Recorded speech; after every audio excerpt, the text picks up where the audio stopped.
having a little clicky issue. I'm Reverend Dr. Suzi Schadle, the interim minister here at Suncoast Center for Spiritual Living.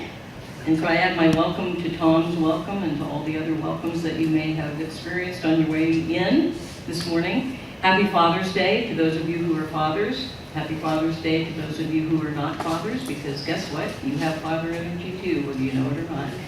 By the end of our time here together, you will know that clearly.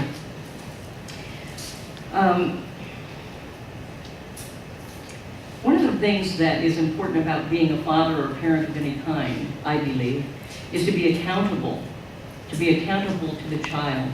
Like in that song, Father, I am your child. Hold me in your arms, hold me in your heart. I come to be fed. I know you're here. Your love releases my fears. So notice that that energy can also reside in you, whether you're a biological father or not. We all have some of that. And you boys have mother energy too, but that was last month. I hope you've been nurturing it. Now, we've talked a lot about accountability this month because that happens to be the theme from Centers for Spiritual Living. It's spiritual living through accountability as we continue our journey on values-based spiritual living. Okay, I'm really not enjoying that. I'm gonna stand here and hold this like this, so just, it's not because my side aches, but because the cord appears to be loose. So I'm just gonna, it's not that I'm trying to be, I'm just gonna try to tape myself together. I'm getting creative. So, our theme for today is the creative principle of the divine masculine. So today we recognize and honor fathers and father energy. I want to start out with a story about a little boy named Ben Hooper. And he grew up in a very small town. I would call it a small-minded town, actually. He was being raised by his single mother, who had never been married. And the town, this small-minded town, was not particularly nice to little Ben Hooper and his mother. The adults would snicker and whisper whenever either one of them walked by. And the children laughed and teased and bullied little Ben Hooper at church, at school, everywhere he went. And so, as you can imagine, little Ben Hooper got in the habit of kind of keeping pretty much to himself. And, everybody was curious about who's the father of this kid, and, you know how mean people can be. I particularly relate to this story because I, too, was illegitimate. And what a lousy term that is. How can anybody who exists be illegitimate? I'm standing right here. How can I be illegitimate? I'm right here. So little Ben Hooper and I have that in common. We were born to unwed mothers, and we were both teased and bullied a bit about it because, kids think it's odd. They think you're from Mars, and adults are just rude sometimes. They're just mean. And so little Ben Hooper kept hearing these stories around town about the new preacher that came to town and how fabulous he was and how, what a great speaker, and every time he talked it was uplifting and people came out of there just happy and feeling good about themselves. And so he was pretty curious. So he thought, gosh, I wish I could go there and check this out. So what he decided to do was he would sneak into the back of the church after the service started and be real quiet way in the back so nobody noticed that he was there. And then he'd be really careful to sneak back out again before the service was over so nobody would even realize that he'd been there. So he did this. And he's like, wow, yeah, this preacher really is something. He really makes me feel good about myself and the things that he's saying. And so the next Sunday he comes back and does the same thing, sneaks in to the back real quietly after the service starts, and then before the service ends, he quietly sneaks back out again. And he's just feeling good. I mean, it sustains him through the whole week, that talk, feeling good about himself. So the third Sunday, he goes in, same thing, sneaks in the back quietly. And that particular Sunday, the preacher's talk was even better than the other two put together, and he felt like the preacher was speaking right to him. And he got so enthralled in the message and the music and everything that was going on that he forgot to sneak out before things were over. And pretty soon he looks up and the people are starting to stream out, and he quick, he was like deer in the headlights, and turns to go, and he feels this big hand on his shoulder, and this big booming voice says, "Wait a minute! minute now there, son. Where are you going so fast? And he turns around to see the preacher right there with a big smile on his face, and he says, now whose son are you? He goes, wait a minute. I know exactly who you are. Why, the resemblance is astounding.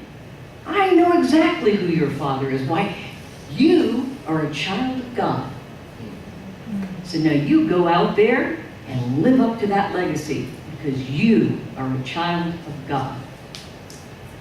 Little Ben Hooper changed that day, and he was never afraid to be full out, full himself for the rest of his life. And he went on to do great things because he remembered who he was, and he remembered whose child he was.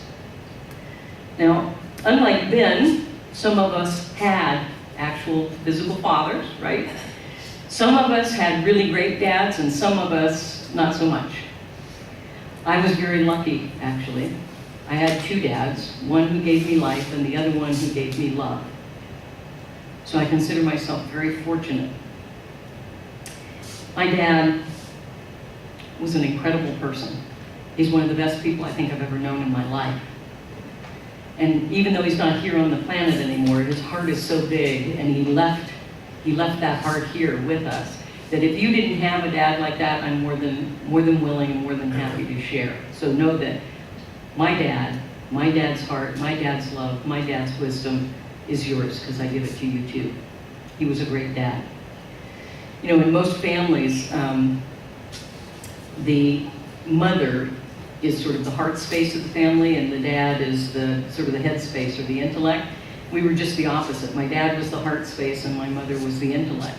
And so I'm just going to ask you on this Father's Day. You know, I don't have the privilege of sending Mother's Day or Father's Day cards anymore. Maybe I should. And send them out to, you know, wherever they send those things to the North Pole for the Santa things. You know, I could just send Father's Day cards to the North Pole. So I'm going to ask that you indulge my memories just a bit and let me pay a little bit of tribute to my dad. And if you get to know him, you might kind of like him. And like I said, I'll share. Anne Sexton, who's an American poet, said, "It doesn't matter who my father was, it matters who I remember he was." And this is who I remember. My earliest memory, and you know, longest lasting one, is like it happened this morning. That memory was the feel of my tiny hand in his big, soft, warm hand. I loved to walk hand in hand with my dad when I was little, and I always felt safe. And even now, when I just imagine it, I feel safe. I can feel it. I can literally feel my little tiny hand in his hand. What a great feeling. Another memory that was one of my first life lessons, really. My dad went to Vietnam, and he was there long before most Americans had ever heard of Vietnam. And it seemed like he was gone forever. I'm sure it wasn't forever, but it seemed that way, because I was really little, so I wasn't used to him being gone for more than, you know, a few hours or a day. So when he came back, my brothers and my mom and I went to the airport to meet him. And so we were waiting, and we were headed toward the where they come through customs, you know. And right before we got there, my mom said, I have to go. This is when they had powder rooms. This was a long time ago. When they had powder rooms, it wasn't just a bathroom at the airport, but it was a powder room. She says, I have to go to the powder room. And I'm like, what? My dad's going to be here any minute. She goes, yes, but I'm going to cry when I see him. And I'm like, that is the craziest thing I ever heard. You know, I'm like, are you kidding me? Why would you cry? Aren't you happy that he's home? She goes, yes, but sometimes people cry when they're happy or when they're moved by something. And I'm like, she's crazy. So we go, and we're standing there, and you can actually see the people coming through customs. And I see my dad, and I just like, boom, right through the line, barrel through, and leap up and wrap myself around his neck. And of course, he had to go through customs with me hung around his neck. And I remember so distinctly that as soon as I leaped up there, I burst into tears, and I went, I'm crying, Daddy, I'm crying, and I'm so happy. You know? So I learned that people, when they're moved and emotional and happy, they also cry. It was an important lesson. I used to go with him everywhere, especially after he got back from Vietnam. Everywhere he went. If he went to the gas station, I was with him. If he went to the grocery store, I was with him. Everywhere he went, I was like Velcro to him, you know? Much to my mother's chagrin, I think. Something, you know, I don't know why. I guess they wanted some alone time. How strange is that? Another lesson I learned from him was all things in moderation. There was one day a week that we got to go to the grocery store, and that was candy day. And I got to pick out a candy one day a week. So I learned that, you know, there was a treat, not every day. I wish I still knew that, actually, but I need to relearn that. But you know, I got to pick out that one candy. It was so exciting. You know, I looked forward to it all week. It was very cool. Another huge lesson. When I started playing music, my dad was my chauffeur. He took me to all my music lessons and picked me up from my music lessons and sat through the music lessons, and then took me to all the recitals and the concerts and the music competitions and things, and was right there for every single thing. And you know, at those recitals and things, he would be right there, front and center, front row, big beaming smile, nodding his head in approval and encouragement. He was my biggest fan. Well, after both my parents had died, my brothers and I were going through these boxes and boxes of pictures, and there was a picture of me playing my flute at a recital or a concert or something. And my youngest brother, who is not exactly Mr. Mushy, he's Mr. Macho, not Mushy, says, he says, you know, Dad was tone deaf. And I'm like, what? I'm like, you know, tone deaf is like colorblind in your ears. You know, you don't know the difference between notes. I mean, you don't know. And I'm like, so he never really, ever really heard my music? And this Mr. Macho, now Mushy brother says to me, he said, don't you get it? Dad was not there for the music. He was there for you. So I learned something about love, about what we do for love when we really care about a person. He was a compassionate man. I learned about compassion from him. I'll never forget how kind and generous he was to a man who had been very horrible to him on many levels. And that man met some health misfortunes, and my father, he needed to get from one coast to the other. My father rigged up his station wagon and put like a traction thing. He built a traction thing in the back of the station wagon and built a bed in the back of the station wagon, hitched that to his own car and drove this man across country. And the man had done egregious things to him, and I thought, wow, I learned about forgiveness and compassion, and that we can be bigger than an incident or an event. And finally, one of my last memories was when my father had been diagnosed with cancer and he was dying. And I went to visit him. It was our last visit, actually, other than as he was dying. And he asked me if I would drive him around town that day. And we made all these stops. He wanted to stop and see a bunch of the people that he had worked with or people he had known. And I assumed it was so he would have an opportunity to say goodbye. And what it really was is he wanted to introduce me to his friends and his colleagues, and he wanted them to meet me. Because apparently he talked about me all the time. I feel bad for those guys, but it was good to meet the people that were important to him and that knew that I was important to him. And as we were driving home that day, he said to me, he goes, you know, I'm so very proud of all the things you've done, but most of all, I'm proud of who you've become. A lot of kids don't hear that from their dad. And I'm so, so, so appreciative that I got that opportunity. So that's my dad. And even though he's not here, we still have we continue to deepen our relationship even after he has passed on. I still talk to him all the time. I still get some pretty darn good advice from him all the time. So he's big enough that I share with you. So thanks for the indulgence, Dad. But ultimately, all of us have the same parentage that little Ben Hooper has. We are all a child of God, spirit, from the Aramaic language, Abba, which means papa, not in the sense of a male parent, but as a both and, mother, male, female parent, a benevolent, loving parent, Abba, papa. So we are all a child of that. And we have the invitation to approach God directly and intimately as that loving, compassionate parent. We all have it, whether we remember that or not, or whether we indulge ourselves or not. We're all children of the one Spirit, and we are the expression of that one Spirit on earth in human form. So not only are we children of that Spirit, we are one with that Spirit. We are an expression of that Spirit.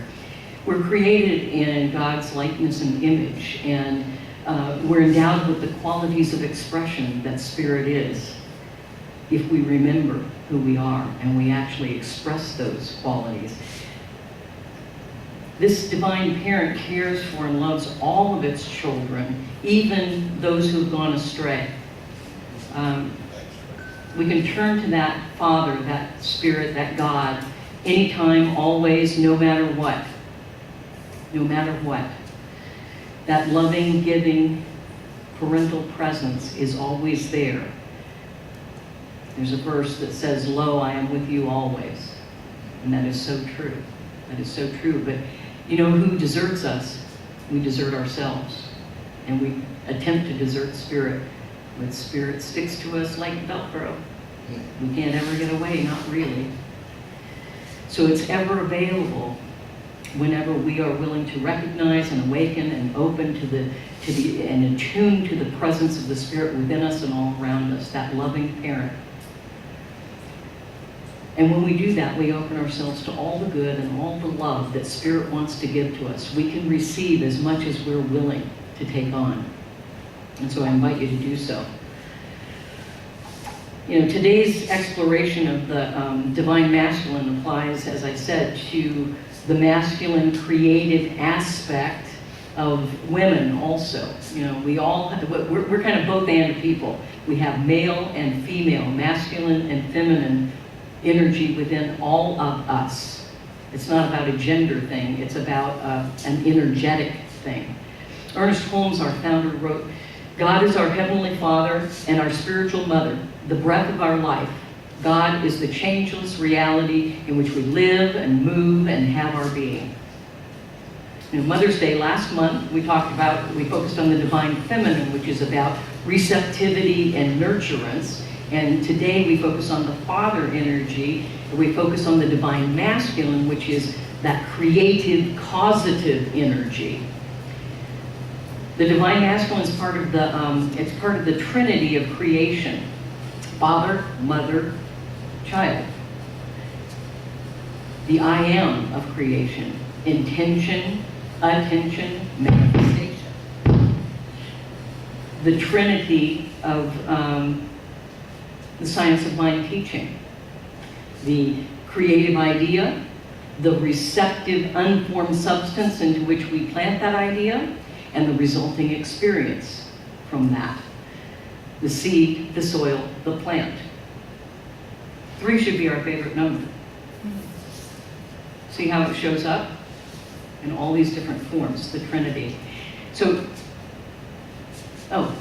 you're ahead of me. Go, stay there, please, if you would. So it's like if we put our hands together. You'll notice this is the teaching symbol, sort of a stylized teaching symbol, but it's got the hands and the heart. So our head, our heart, all of us descends into this creative opportunity.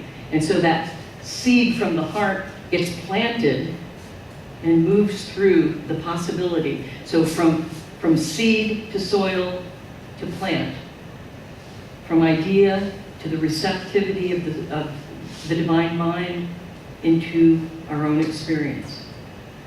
So when we put our hands together, do that with me. I mean, it can be a reminder to you that you can plant whatever intention, whatever creative seed right there in the descent of spirit into form. Descent of spirit into form. We did it another way last month, I think. And so it is, amen. And so it is, amen. The descent of spirit in form. Boom, boom. Do that with me. It feels good.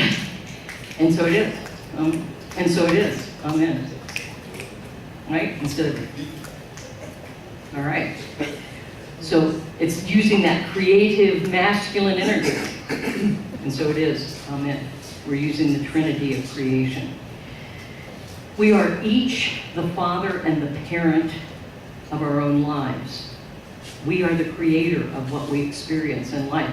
The creative masculine, the receptive feminine, the divine child. The thought idea, the deep feelings, the result. And so it is, amen. Ernest Holmes taught this. The idea is father to the fact. Ideas are real, having the power within themselves to be made manifest. So if we have that idea clearly and strongly, and we feel it and give it the fuel of our passion, there will be a result that reflects the seed we planted to begin with. And so it is, amen. And so it is.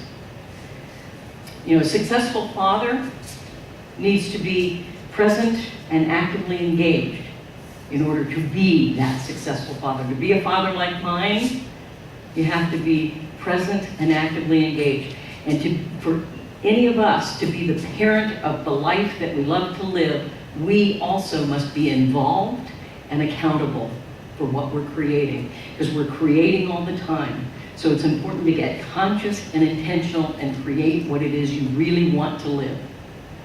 We can do that. We have that capacity. But too often we're willing to go to sleep. Too often we're willing to go unconscious. And too often we're willing to settle for whatever shows up. Stop it. Get intentional. Get conscious. Create the life you love to live. Because if you live the life you love to live, I guarantee you will be a gift to the entire planet. We're waiting for you. If we don't take responsibility for ourselves and our lives, our life becomes confusion and a lack of direction, a lack of any sense of purpose. We sort of, you know people like that. I know none of you are like that, but you know people like that. So maybe you could model something different for them. You know, consciously choose the intentions that you want to live, that you want to live. Get clear, get that clear what, and then infuse that intention with your feelings, with your passion, with your emotion, with your attention, with your affirmation. The best example of how this works, this whole idea works, is spiritual mind treatment or affirmative prayer. What our practitioners do here every week and what they do during the week for your prayer requests. The first thing is to clarify the idea or the thought of what your desired experience is, that clear what. And then we use the 5 steps of spiritual mind treatment, affirmative prayer, in order to do that. So we anchor it with a conscious recognition of the allness of spirit. God is all there is. We acknowledge our oneness in unification with spirit. I am one with spirit and one with all of spirit's divine qualities. Then with deep feeling, we affirm our intention into the realization that it is already done in spirit. What we are seeking is seeking us, and it's already done. And then we move into that place of thanksgiving for the awareness of this truth and in gratitude for knowing and living this truth. And then finally, we release our thought and our feeling into the action of the law of spirit, the law of mind, knowing that it is done as we have conceived it. Spiritual mind treatment, affirmative prayer. It's easy, but you know what? It doesn't do itself. You got to be an active participant. You got to be present to it. Our Science of Mind teaching is all about spiritual living. Not just doing it on Sunday or when you're in class or a spiritual living group, but actually moving into the lifestyle of spiritual living. And it teaches us that spirit is a loving, benevolent parent, that God is the source of all good and is only for our good, that spirit is always for us and never against us, that we are God's children and we are spirit's very expression on earth. Spirit cannot express without us. It's a divine partnership. As God's children, we can receive all the good and all the love that we can stand. So open up to receive. Spirit is in us, above us, under us, around us, through us. Spirit is us. We are that I am. I and the Father are one. I and the Father are one. So on this Father's Day, let us magnify it beyond the idea of earthly father. Let's expand it and deepen it into that masculine, divine, creative principle that each of us has the power to direct into the lives that we love to live, into creating a world that works for everyone, into making this a better place. It's up to us. If it is to happen to us, it must happen through us, right? So blessings on your journey of engaging the creative principle of the divine masculine, especially you women. Exercise that one a while. We are one spirit, one love, one life, father, mother, child. It is that in all of us. We live in that spirit. We are that love, and we express that life, the life of spirit. We accept the challenge, and we are accountable to parent our own lives and to live the lives we love to live and give. And so it is.